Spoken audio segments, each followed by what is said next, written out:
My name is Philip Nelson. I was here at the Halifax Hospice. I was here with my wife, Sandi Nelson. My wife is from Truro, east end of Truro, and I is from a little farm outside in Brookfield, as they used to call my wife, a townie. We met when I was 17 and she was 15. So that became an experience of 55 years. 48 years that married. I gotta be careful about this one. She's ferocious, she's dynamic, and she's a nurse. At the end of the day, the last of the day, she was a nurse right to the last moment. Music was our life. We loved music. Like I said, rock and roll. We were on a cruise, on a Viking cruise once, and they had a band that used to play jazz to 10 to 11. And being a cruise Viking is most older people, they all hit the bed at 11, 10 o'clock. And there's 5 couples, a couple from New York, 2 from Australia, us, and another couple from somewhere else. The band usually shut to 12. We jived, rock and rolled to 1. They played for 5 couples. We rocked and we danced the night away. Sandi, whenever we went anywhere, if there's music, Sandi get up in Cuba. They used to drag them up on the stage to dance. Sandi get out to the dancers. She loved music and she loved dancing. Music is a big part of life, and I found that's why I find if I hear a song, I can tell you the place, the time we're at when we heard that song.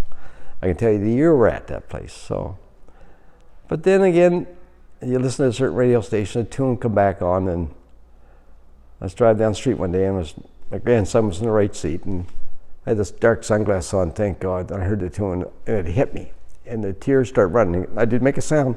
Grandson reaches over, takes my hand, said, "It's okay, crap." She fought the cancer for 2 years. When we first got the advice that was there, she did a chemo treatment for a period of 3 months, 6 months, and it got better. And then it came back, and she got chemo again. And we thought we'd beat it, but it came back again. When we're in the VG oncology floor, we're there for almost 2 months, and it was all nurses, and they were taking care of. They were overworked, understaffed, and under-resourced in every aspect. But the care was fantastic. My wife, being a nurse, loved it because she's in her own environment with the people she worked with, and it was great. When we come here, it's a different type of delivery of care, and it took us a while to adjust to it. There it was strictly nursing care and with a bit of emotional care. We're here at the Halifax Hospice. They delivered a holistic approach to music, the food, the social network, the doctors, the nurses, the LPNs, the operational maintenance staff. It was a 360-degree coverage of every aspect dealing with the physical care and mental care of my wife and myself. So they covered every component of it. And slowly, as we adjusted in and they got to know us and we got to know them, we found a very warm, caring environment. It made our life a great deal easier.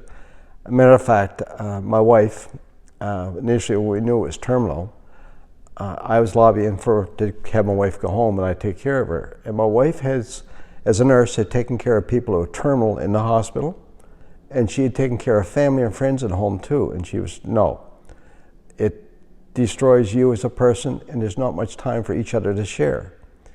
So when we came here, we found that all the aspects of dealing with the terminal illness was being dealt with. It had time for us to be with each other and share each other.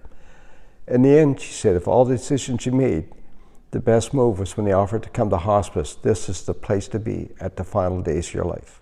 The nights are long and lonely, and that's the hard part. If you keep yourself busy in the day, you don't have to think. But at nighttime you stop, and when you stop, you start thinking, and that's when you go to the dark spaces. They say you got to go to all the happy times, but when you look at all your pictures and that, it is happy times, but then you feel sad again. I don't know how you can ever get over that. I don't think you will. The grief counseling is important. That is imperative. You have all the thoughts rushing through your head about this and that, I did that wrong or that wrong, and they help you deal with that. I've done the grief counseling here, and I actually deal with it elsewhere too. That's made a difference for us, for me. And every time I have it dealt with grief counseling, I've always felt good for a couple of days. Then I hit a dark spot. It's my sister-in-law, that's Sandi's brother, passed a year before her. And sister-in-law said, "How you doing?" I said, "Well, I had a couple of good days." And you had a couple of bad days. At least you know there's good days. And that's the big thing. There is good days. You just gotta hope there's more of them. One thing I would do is encourage anybody that can contribute to help out Halifax Hospice is to do it. Every aspect of your life here, whether it's food, rest, caring, the healthcare people, anything that's required is free. But this enables many people to come here and stop worrying about the financial cost.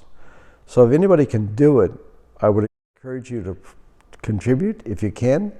Whether it's $1 or more, every penny counts to make this a place where people can come in their tragic times.